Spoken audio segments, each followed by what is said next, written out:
Asian news ലൈവിലേക്ക് സ്വാഗതം. ഇന്നത്തെ ദ റിയൽ സ്റ്റോറിയിൽ നമ്മൾ ചർച്ച ചെയ്യാൻ പോകുന്നത് മാഗി നൂഡിൽസിനെ കുറിച്ചാണ്. നമ്മൾ ഇന്ത്യക്കാർക്ക് 1983 മുൻപ് ഒട്ടും പരിചയമില്ലായിരുന്ന ഒരു ഭക്ഷണം, അത് ഇന്ത്യയിൽ അവതരിപ്പിച്ചത് ഏറ്റവും പ്രിയപ്പെട്ട ഭക്ഷണങ്ങളിൽ ഒന്നാക്കി മാറ്റിയ ബ്രാൻഡാണ് മാഗി നൂഡിൽസ്. രണ്ടാം ലോക മഹായുദ്ധത്തിന് ശേഷം ജപ്പാനിൽ കടുത്ത സാമ്പത്തിക പ്രതിസന്ധി നേരിട്ട അവസ്ഥയിൽ ആളുകൾ കൂടുതൽ ഉപയോഗിച്ചിരുന്നത് ചുരുങ്ങിയ ചെലവിൽ ലഭിക്കുന്ന നൂഡിൽസ് എന്ന ഭക്ഷണമായിരുന്നു. എന്നാൽ നൂഡിൽസ് നിർമ്മാണത്തിനെടുക്കുന്ന സമയം കൂടുതലായതിനാൽ അത് ആളുകളെ അസ്വസ്ഥരാക്കി. മോമോ ഫുക്കു ആൻഡോ എന്ന ജപ്പാൻകാരൻ ഇതിനൊരു പരിഹാരം എന്ന നിലയിൽ നൂഡിൽസ് ഉണ്ടാക്കുന്ന യന്ത്രം വികസിപ്പിക്കുകയും അതുവഴി ഉണ്ടാക്കുന്ന നൂഡിൽസ് മാർക്കറ്റിൽ വൻ വിജയം കൈവരിക്കുകയും ചെയ്തു. നിസിൻ എന്നായിരുന്നു ഈ നൂഡിൽസ് ബ്രാൻഡിന്റെ മാതൃസ്ഥാപനത്തിന്റെ പേര്. ജപ്പാനിലെ 50% മാർക്കറ്റും ഇവർ കൈയടക്കി. ഇതെല്ലാം നെസ്ലെ എന്ന കമ്പനി സസൂക്ഷ്മം നിരീക്ഷിക്കുന്നുണ്ടായിരുന്നു. നെസ്ലെയും അത്തരത്തിൽ നൂഡിൽസ് നിർമ്മാണം ആരംഭിച്ചു. എന്നാൽ അവർ ജപ്പാൻ മാർക്കറ്റ് ലക്ഷ്യമാക്കിയില്ല. അതിനൊരു കാരണം മറ്റ് രാജ്യങ്ങളിലെ കമ്പനികളെ പ്രോത്സാഹിപ്പിക്കുന്ന ഒരു നയമായിരുന്നില്ല അന്ന് ജപ്പാൻ കൈക്കൊണ്ടത്. മറ്റൊരു കാരണം, ജപ്പാനിൽ നിസിൻ ഉള്ളതിനാൽ അവിടെ ഒരു മോണോപോളിയ ആവാൻ നെസ്ലെക്ക് കഴിയില്ല. അതുകൊണ്ട് അവരുടെ പ്രധാന മാർക്കറ്റായി ജനസംഖ്യ കൂടുതലുള്ള ഇന്ത്യയെ തെരഞ്ഞെടുത്തു. ഇന്ത്യയിൽ മാഗി എന്ന ബ്രാൻഡ് വെറുതെ ഇറക്കുകയല്ല അവർ ചെയ്തത്. ഇന്ത്യയിലെ അവസ്ഥയെ, ആളുകളുടെ പ്രശ്നത്തെ കൃത്യമായി മനസ്സിലാക്കിയതിനു ശേഷമാണ് അവർ മാർക്കറ്റിംഗ് തന്ത്രം മെനഞ്ഞത്.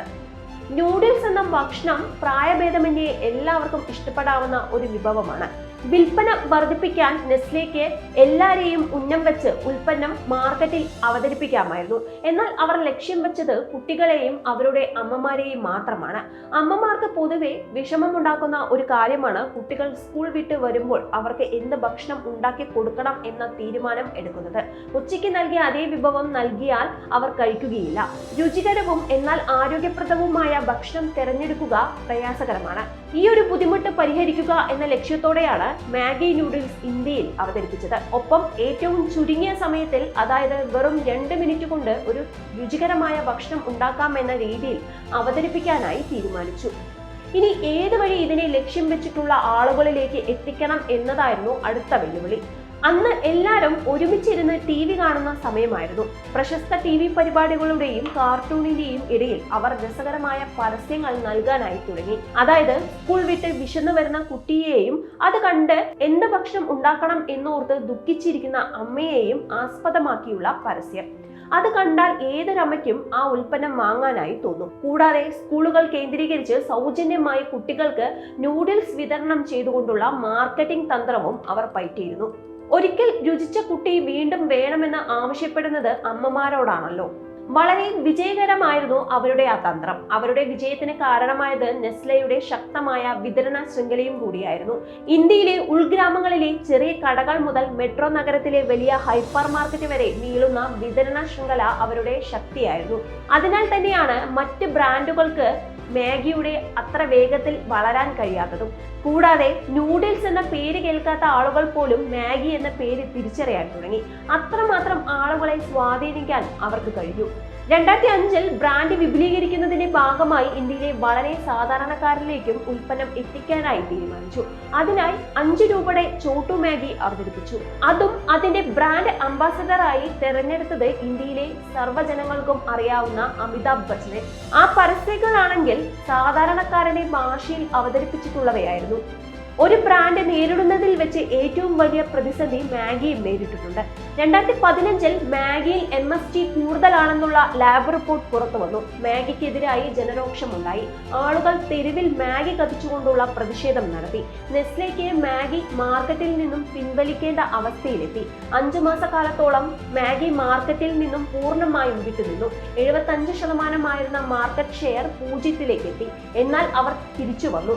അതിശക്തമായ തിരിച്ചുവരവായിരുന്നു അത്. വി മിസ് യു ടു എന്ന ക്യാമ്പയിനുമായാണ് അവർ മടങ്ങി വന്നത്. ആളുകളോട് മാഗിയെ കുറിച്ചുള്ള നല്ല ഓർമ്മകൾ പങ്കിട്ട് വീഡിയോ ചെയ്യാനായിരുന്നു അവർ ആവശ്യപ്പെട്ടത്. മാഗിയുടെ ചരിത്രത്തിലെ ഏറ്റവും വിജയിച്ച ഒരു മാർക്കറ്റിംഗ് തന്ത്രമായിരുന്നു അത്. 60,000 മാഗി പാക്കറ്റ് 5 മിനിറ്റ് കൊണ്ടാണ് സ്നാപ്ഡീൽ വഴി വിറ്റഴിച്ചത്.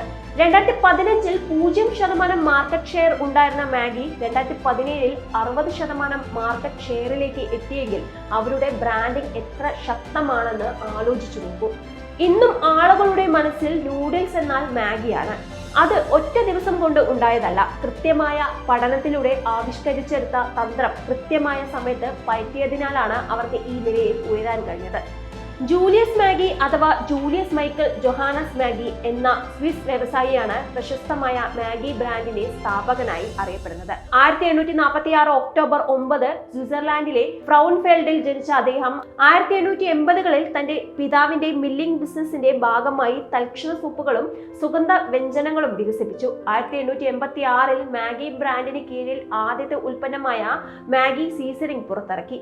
ഇതൊരു ലിക്വിഡ് സീസണിംഗ് ആയിരുന്നു. അന്നത്തെ തൊഴിലാളി വർഗത്തിന് പോഷക സമൃദ്ധവും വില കുറഞ്ഞതുമായ ഭക്ഷണം നൽകുക എന്നതായിരുന്നു അദ്ദേഹത്തിന്റെ ലക്ഷ്യം. വർഷങ്ങൾക്ക് ശേഷം മാഗി ബ്രാൻഡ് തൽക്ഷണ നൂഡിൽസ്, സോസുകൾ, ബൗളിയോൺ ക്യൂബുകൾ എന്നിവയിലേക്ക് വ്യാപിപ്പിച്ചു. 1947ൽ മാഗി കമ്പനി നെസ്ലേക്ക് കീഴിലായി. ഇന്ന് മാഗി ഒരു ആഗോള ബ്രാൻഡാണ്. മാഗി നൂഡിൽസിന്റെ ഈ വീഡിയോ നിങ്ങൾക്ക് ഇഷ്ടമായെങ്കിൽ വീഡിയോ ലൈക്ക് ചെയ്യാനും ഷെയർ ചെയ്യാനും സബ്സ്ക്രൈബ് ചെയ്യാനും മറക്കരുത്. അടുത്തൊരു വീഡിയോയുമായി നമുക്ക് വീണ്ടും കാണാം. നന്ദി, നമസ്കാരം.